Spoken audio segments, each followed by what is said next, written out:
I'm not really into this manufactured authenticity. I'm not really good at it. Guess I'm not really authentic. The Killers have been one of the biggest rock bands in the world since their debut dropped in 2004. They aren't as influential as, say, the Strokes or the White Stripes, but they've held a pretty strong position since being born out of that same movement, and have really managed to transcend it in their over 17-year career. The band's 2004 debut, Hot Fuss, sold over 7 million copies worldwide, and its two biggest singles, Somebody Told Me and Mr. Brightside, have transcended the record itself, with followings that are way bigger than that record, or even the band itself for that matter. The pressure for bands to write sophomore records that exceed the success of the original is really well documented, but it's hard to tell what the exact formula for success is.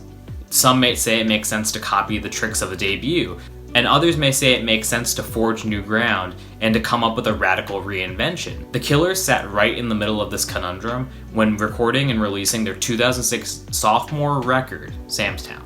On Sam's Town, the Killers really failed to choose between repeating their old tricks or reinventing themselves as a band, causing the record to be judged on some really unfair merits by critics. Hot Fuss thrust the Killers to the top of the rock universe. They took the early booming indie rock formula that was succeeding in the early 2000s and turned it into full-on top 40 mainstream fodder that could be marketed to the masses. Despite being from Las Vegas, the Killers had a really 1980s British throwback sound to them. Slant magazine said that this led to British critics really embracing the band, calling them the next big thing, while American critics were generally lukewarm towards Hot Fuss. Critics like Nick Reynolds of the BBC gave Hot Fuss high marks, comparing the Killers to bands like The Cure and U2, very lofty comparisons to be receiving from the British press. Meanwhile, Johnny Loftus at Pitchfork said that Hot Fuss was evidence that it's tough to focus on making great rock when you're preoccupied with cultivating an image, speaking to how the band was seen as this derivative form of their British ancestors from the 80s. This critical divide didn't really carry over to fans at all. I mean, the record sold 7 million copies worldwide and about 3 million in the UK and the US. The record didn't fall short in the US by any means, despite the lukewarm reception American critics gave it. The success of the Killers saw them join this list of indie rockers in the early 2000s whose debuts absolutely changed the game. The Strokes, Franz, Ferdinand, and Interpol all were in this camp of releasing game-changer debuts, but all three bands struggled to release sophomore records that could reach the unreasonable heights, both critically and commercially, that their debuts set. One of the common threads across all three of these bands' sophomore records is that they sounded really similar to the debut. That's not to say people didn't like the sound of the debut, otherwise it wouldn't have been as game-changing as it was, but once a sophomore record came around, the expectations had heightened. People wanted to see what these bands can do, and the fact that they were able to churn out consistency didn't exactly crack the needle, both critically and commercially, that the debut would have let on. To this end, Sam's Town didn't completely abandon the influences of Hot Fuss, but it brought in new themes that didn't quite fit with that sound sonically, as well as evolving the sound itself. Musically, Sam's Town was filled with these relative shifts. The band doesn't totally abandon the 80s inspired British sound that oozed from Hot Fuss. You still see synths, you still see these flashy guitars that come up. It still sounds a bit like the 80s British rock that Hot Fuss brought to the table. Thematically, Sam's Town feels a little bit more American than Hot Fuss did. He talks a bit more about the fact that he grew up in Nevada in the American West, kind of the classic hometown growing out of it narratives and things like that you see on an American record, not so much of the British melodrama that Hot Fuss brings to the table. Of course, these themes are pretty melodramatic in their own right, but they call to a different tradition. They call to the 70s, 80s American rock canon, rather than the goth melodrama that came with bands like The Cure and Depeche Mode in the 80s. The key difference for the Killers, though, came in how they still managed to combine that older British style with the more traditional American rock style to create something that was, in a way, very unique. Read My Mind is probably one of the better examples of this on the record. It has these synth pop trappings and its synthetic strings and its loud guitars in the background that really blur the lines between alternative rock and that post-punk new wave of Hot Fuss. But it does speak to more American themes, talking about leaving home, falling in love, even making very thinly veiled Springsteen references in The Honest Man and The Promised Land. Even when the band is making these thinly veiled calls to American themes, they're doing so on their terms. They're doing so with a blend of this synth post-punk style that made them famous in the first place, with these new innovative trappings and these American themes and these louder guitars and whatnot. Instead of creating a record filled with reinvention that could speak for itself, the band really just convinced everyone that Sam's Town was this radical reinvention for the band, making people believe that it was more of a game changer than it really was. This narrative really began with an infamous interview the band did with Giant magazine in their September 2006 issue.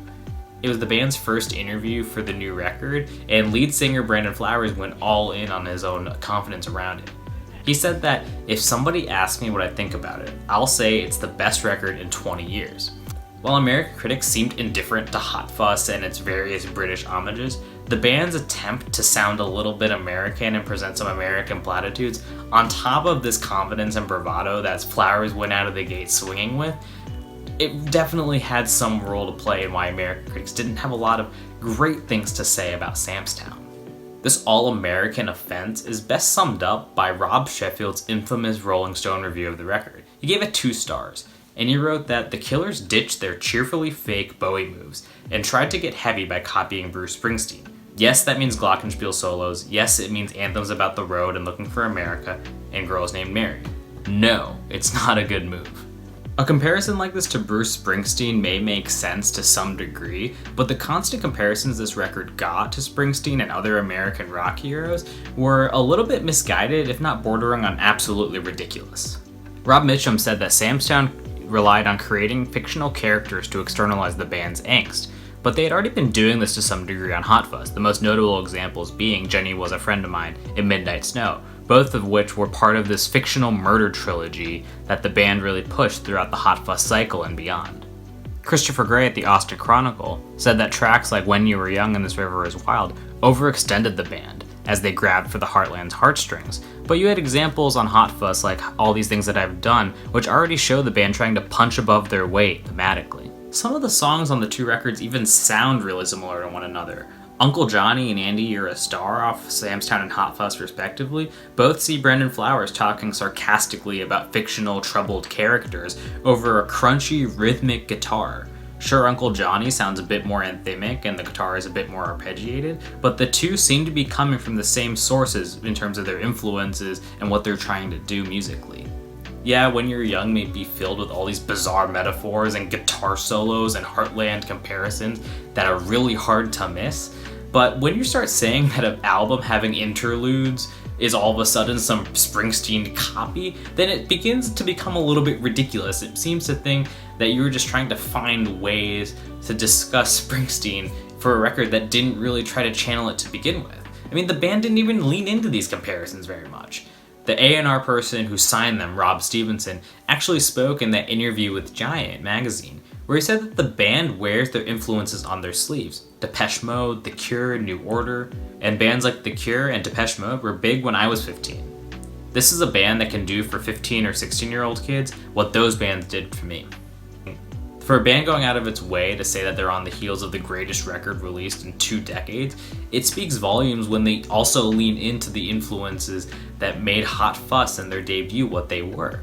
Sure, Sam's Town may call a bit more to Main Street and, road trips because that's a super American thing, but that doesn't automatically make it some Springsteen carbon copy, and it doesn't negate the post-punk new wave influences that the band really embraced on their debut record and rechanneled in this sophomore record. These comparisons were especially dangerous in the Springsteen sphere because of the high quality of bands that were actually wearing Bruce Springsteen and his influence on their sleeve.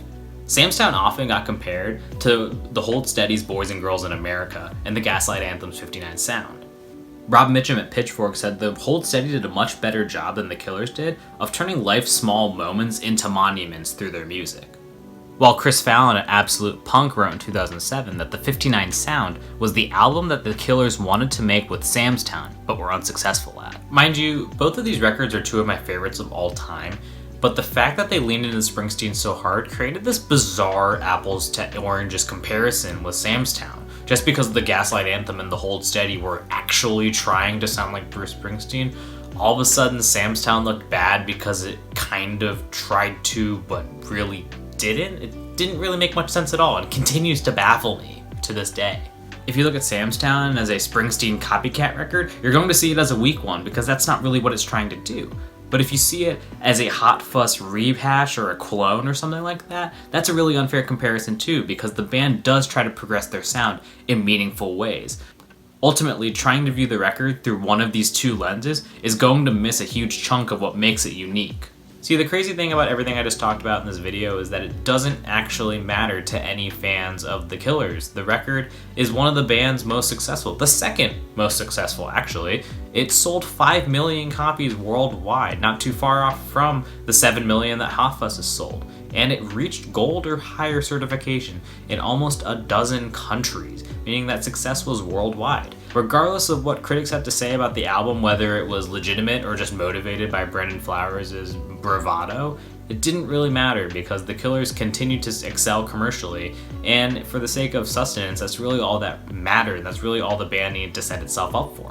Since the days of Sam's Town, the Killers have actually gotten a lot better at the Springsteen 80s style music that they were vaguely trying to go for in that record. I mean, you have one-off examples in tracks like Runaways off of Battleborn, but you also have Imploding the Mirage, which as a whole is a way better tribute to the 80s and the Springsteen stylings than anything off of Sam's Town, in my opinion.